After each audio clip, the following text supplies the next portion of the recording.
ਵਾਹਿਗੁਰੂ ਜੀ ਕਾ ਖਾਲਸਾ ਵਾਹਿਗੁਰੂ ਜੀ ਕੀ ਫਤਿਹ। ਸਾਧ ਸੰਗਤ ਜੀ, ਅੱਜ ਤੁਹਾਡੇ ਨਾਲ ਗੁਰੂ ਸਾਹਿਬ ਦੇ ਇੱਕ ਚਮਤਕਾਰ ਦੀ ਗੱਲ ਕਰਾਂਗੇ। ਸ਼ਾਇਦ ਉਸ ਉੱਪਰ ਤੁਹਾਨੂੰ ਯਕੀਨ ਨਾ ਹੋਵੇ। ਆਪਣੇ ਚੈਨਲ ਦੇ ਸਬਸਕ੍ਰਾਈਬ ਮਤਲਬ ਕਿ ਆਪਣਾ ਪਰਿਵਾਰ ਹੁਣ 1.25 ਲੱਖ ਪਾਰ ਕਰ ਗਿਆ ਹੈ। ਉਸ ਲਈ ਤੁਹਾਡਾ ਸਭ ਦਾ ਦਿਲ ਤੋਂ ਧੰਨਵਾਦ ਕਰਦੇ ਹਾਂ। ਅੱਗੇ ਵੀ ਇਦਾਂ ਹੀ ਪਿਆਰ ਦਿੰਦੇ ਰਹੋ। ਸੰਗਤ ਜੀ, ਵੀਡੀਓ ਨੂੰ ਲਾਈਕ ਤੇ ਕਮੈਂਟਾਂ ਦੇ ਵਿੱਚ ਵਾਹਿਗੁਰੂ ਲਿਖ ਕੇ ਆਪਣੀ ਹਾਜ਼ਰੀ ਜ਼ਰੂਰ ਲਗਵਾਉਣਾ ਜੀ। ਤੁਹਾਡੇ ਨਾਲ ਹੁਣ ਸੱਚੀ ਕਥਾ ਸਾਂਝੀ ਕਰ ਲੈਂਦੇ ਹਾਂ। ਅੱਜ ਆਪਾਂ ਗੱਲ ਕਰਾਂਗੇ ਉਸ ਲੜਕੀ ਬਾਰੇ ਜਿਸ ਨਾਲ ਬਹੁਤ ਵੱਡਾ ਚਮਤਕਾਰ ਹੋਇਆ। ਇਸ ਵੀਡੀਓ ਨੂੰ ਦੇਖ ਕੇ ਤੁਸੀਂ ਵੀ ਹੋ ਜਾਵੋਗੇ ਹੈਰਾਨ। ਚਰਨਜੀਤ ਕੌਰ ਆਪਣੇ ਦਫ਼ਤਰ ਦਾ ਕੰਮ ਖਤਮ ਕਰਕੇ ਬਠਿੰਡੇ ਤੋਂ ਲੁਧਿਆਣੇ ਆਪਣੇ ਘਰ ਆ ਰਹੀ ਸੀ।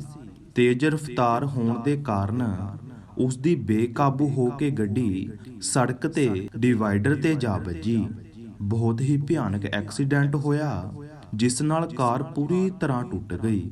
ਐਕਸੀਡੈਂਟ ਇੰਨਾ ਭਿਆਨਕ ਸੀ ਕਿ ਚਰਨਜੀਤ ਕੌਰ ਨੂੰ ਕਾਰ ਦੇ ਹਿੱਸਿਆਂ ਨੂੰ ਕੱਟ ਕੇ ਬਾਹਰ ਕੱਢਿਆ ਗਿਆ ਤੇ ਬਾਅਦ ਦੇ ਵਿੱਚ ਹਸਪੀਟਲ ਲੈ ਜਾਇਆ ਗਿਆ। ਚਰਨਜੀਤ ਦੀ ਹਾਲਤ ਦੇਖ ਕੇ ਇੰਜ ਲੱਗ ਰਿਹਾ ਸੀ ਕਿ ਜਿਵੇਂ ਉਹ ਨਹੀਂ ਬਚੇਗੀ, ਪਰ ਉਸ ਦਾ ਇਲਾਜ ਕਰਵਾਇਆ ਗਿਆ ਤੇ ਉਸ ਦਾ ਚੂਲਾ ਖਰਾਬ ਹੋ ਚੁੱਕਿਆ ਸੀ, ਜਿਸ ਤੋਂ ਬਾਅਦ ਚਰਨਜੀਤ ਦੀ ਜਾਨ ਤਾਂ ਬਚ ਗਈ, ਪਰ ਉਸ ਦੀ ਲੱਤ ਕੱਟਣੀ ਪਈ। ਦੁੱਖ ਤਾਂ ਇਹ ਸੀ ਕਿ ਚਰਨਜੀਤ ਕੌਰ ਹੁਣ ਤਾਂ ਨਾ ਤਾਂ ਚੱਲ ਸਕਦੀ ਸੀ ਤੇ ਨਾ ਹੀ ਬੈਠ ਸਕਦੀ ਸੀ। ਅਮਰੀਕਾ ਦੇ ਗੁਰਦੁਆਰੇ ਸਾਹਿਬ ਦੇ ਹੈੱਡ ਗ੍ਰੰਥੀ ਹਰਜੀਤ ਸਿੰਘ ਨੇ ਦੱਸਿਆ ਕਿ ਚਰਨਜੀਤ ਕੌਰ ਦੇ ਪਿਤਾ ਇੱਕ ਸਰਕਾਰੀ ਨੌਕਰੀ ਦੇ ਉੱਤੇ ਸੀ।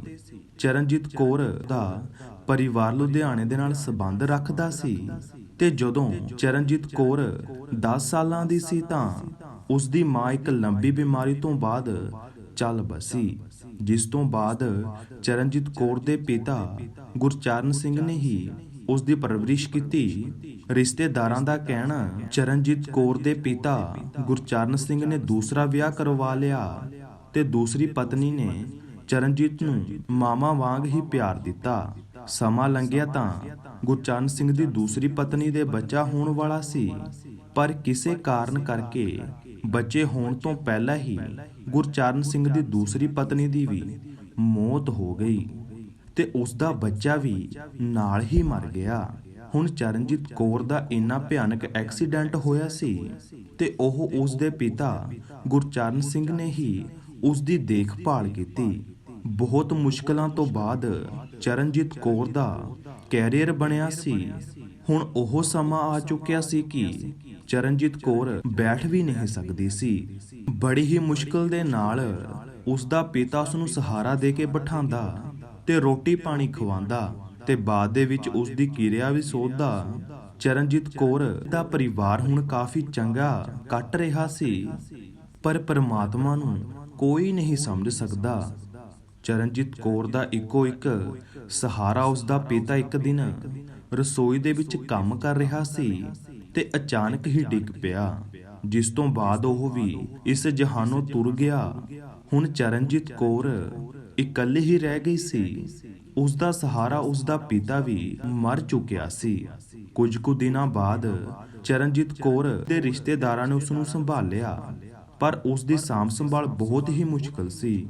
ਬਾਅਦ ਵਿੱਚ ਅਮਰੀਕਾ ਦੇ ਵਿੱਚ ਰਹਿੰਦਾ ਚਰਨਜੀਤ ਕੌਰ ਦਾ ਮਾਮਾ ਭਾਰਤ ਆਇਆ। ਉਸਨੇ ਚਰਨਜੀਤ ਕੌਰ ਦੀ ਹਾਲਤ ਦੇਖੀ ਤੇ ਇਹ ਫੈਸਲਾ ਕੀਤਾ ਕਿ ਉਹ ਚਰਨਜੀਤ ਕੌਰ ਨੂੰ ਅਮਰੀਕਾ ਲੈ ਜਾਵੇਗਾ ਤੇ ਉਸ ਦਾ ਉੱਥੇ ਇਲਾਜ ਕਰਵਾਵੇਗਾ। ਕੁਝ ਕੁ ਮਹੀਨਿਆਂ ਲਈ ਉਸਨੇ ਚਰਨਜੀਤ ਕੌਰ ਨੂੰ ਸਾਂਭਣ ਵਾਸਤੇ ਇੱਕ ਨਰਸ ਨੂੰ ਰੱਖਿਆ ਤੇ ਚਰਨਜੀਤ ਦੇ ਪੇਪਰ ਤਿਆਰ ਕਰਵਾ ਕੇ 2 ਮਹੀਨਿਆਂ ਦੇ ਵਿੱਚ ਹੀ ਉਸ ਨੂੰ ਅਮਰੀਕਾ ਲੈ ਗਿਆ। ਚਰਨਜੀਤ ਕੌਰ ਦੇ ਮਾਮੇ ਨੇ ਅਮਰੀਕਾ ਦੇ ਵਿੱਚ ਅੰਗਰੇਜ਼ ਔਰਤ ਦੇ ਨਾਲ ਵਿਆਹ ਕਰਵਾਇਆ ਹੋਇਆ ਸੀ ਤੇ ਘਰ ਦੇ ਵਿੱਚ ਚਰਨਜੀਤ ਕੌਰ ਦੀ ਮੌਜੂਦਗੀ ਉਸ ਦੀ ਮਾਮੀ ਨੂੰ ਪਸੰਦ ਨਹੀਂ ਸੀ। ਫਿਰ ਵੀ ਉਸ ਦਾ ਮਾਮਾ ਚਰਨਜੀਤ ਕੌਰ ਦਾ ਇਲਾਜ ਕਰਵਾ ਰਿਹਾ ਸੀ, ਪਰ ਜਦੋਂ ਉਸ ਦਾ ਮਾਮਾ ਕੰਮ ਤੇ ਚਲਿਆ ਜਾਂਦਾ ਤਾਂ ਉਸ ਦੀ ਮਾਮੀ ਉਸ ਨੂੰ ਤਾਨੇ ਦੇ ਤੰਗ ਕਰਦੀ ਸੀ। ਹੌਲੀ ਹੌਲੀ ਉਸ ਦੇ ਮਾਮੇ ਨੇ ਉਸ ਦਾ ਅਜਿਹਾ ਇਲਾਜ ਕਰਵਾਇਆ ਕਿ ਚਰਨਜੀਤ ਕੌਰ ਬੈਠਣ ਜੋਗੀ ਹੋ ਗਈ ਤੇ ਵੀਲ ਚੇਅਰ ਦੇ ਉੱਤੇ ਆਪਣੇ ਆਪ ਹੀ ਘੁੰਮਣ ਲੱਗੀ।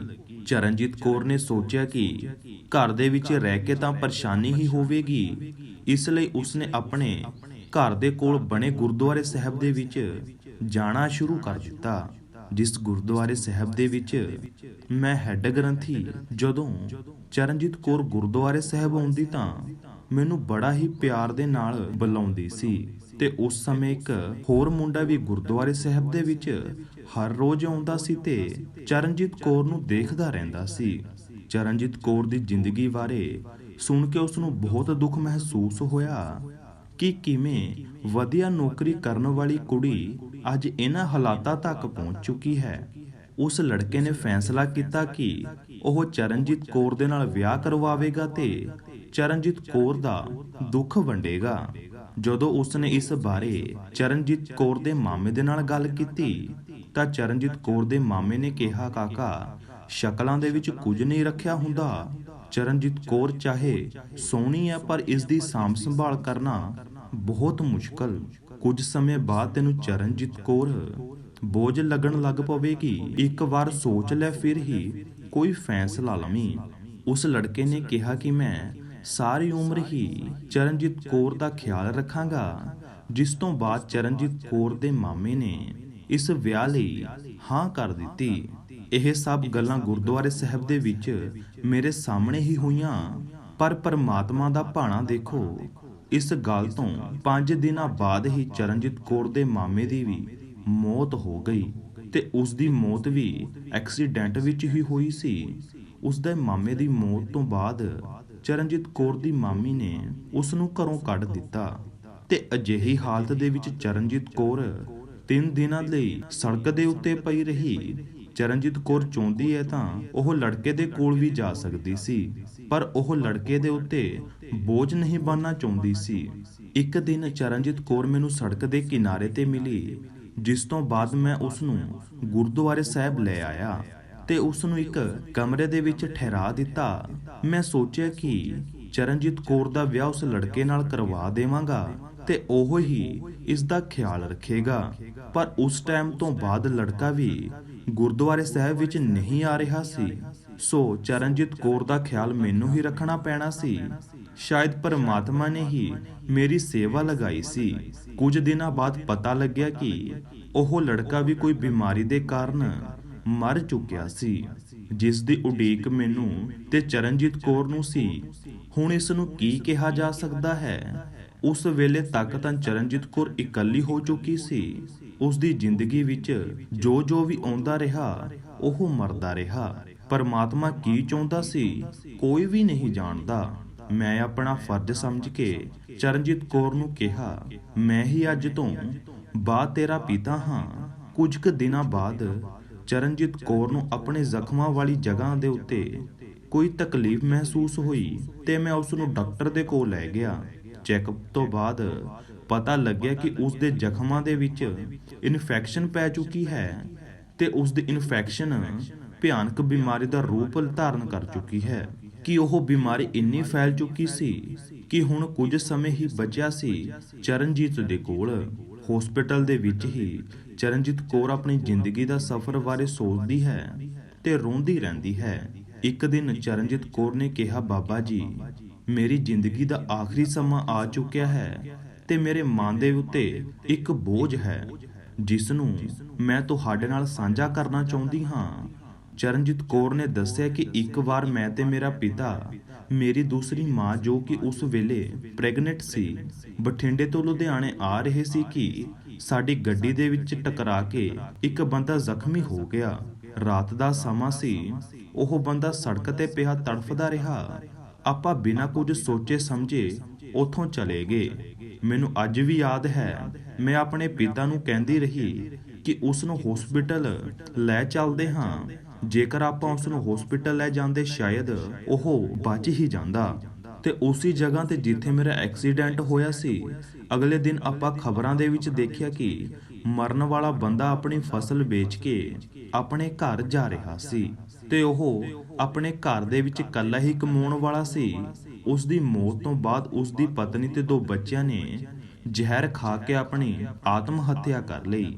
ਇਹ ਖਬਰ ਸੁਣਨ ਤੋਂ ਬਾਅਦ ਹੀ ਮੇਰੀ ਦੂਸਰੀ ਮਾਂ, ਜੋ ਕਿ ਉਸ ਵੇਲੇ ਪ੍ਰੈਗਨੈਂਟ ਸੀ, ਉਹ ਪਰੇਸ਼ਾਨ ਰਹਿਣ ਲੱਗੀ ਤੇ ਇਸ ਦੁੱਖ ਤਕਲੀਫ ਦੇ ਵਿੱਚ ਹੀ ਉਹ ਆਪਣੇ ਬੱਚੇ ਨੂੰ ਜਨਮ ਦੇਣ ਤੋਂ ਪਹਿਲਾਂ ਹੀ ਮਰ ਗਈ।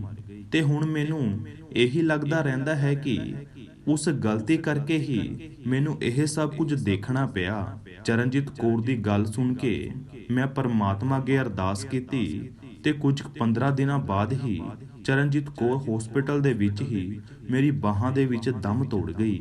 ਹੁਣ ਚਰਨਜੀਤ ਕੌਰ ਦੀ ਜ਼ਿੰਦਗੀ ਦਾ ਸਫ਼ਰ ਕਿੱਥੋਂ ਚੱਲਿਆ ਸੀ ਤੇ ਕਿੱਥੇ ਆ ਕੇ ਖਤਮ ਹੋਇਆ। ਮੈਂ ਤੁਹਾਡੇ ਅੱਗੇ ਚਰਨਜੀਤ ਕੌਰ ਦੀ ਸਾਰੀ ਜ਼ਿੰਦਗੀ ਦਾ ਸਫ਼ਰ ਬਿਆਨ ਕਰ ਦਿੱਤਾ।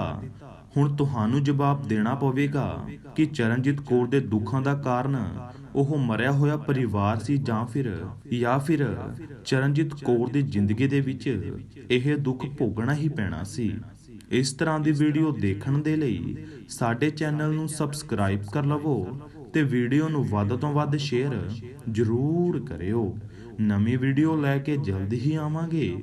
ਉਦੋਂ ਤੱਕ ਦੇ ਲਈ ਵਾਹਿਗੁਰੂ ਜੀ ਕਾ ਖਾਲਸਾ, ਵਾਹਿਗੁਰੂ ਜੀ ਕੀ ਫਤਿਹ।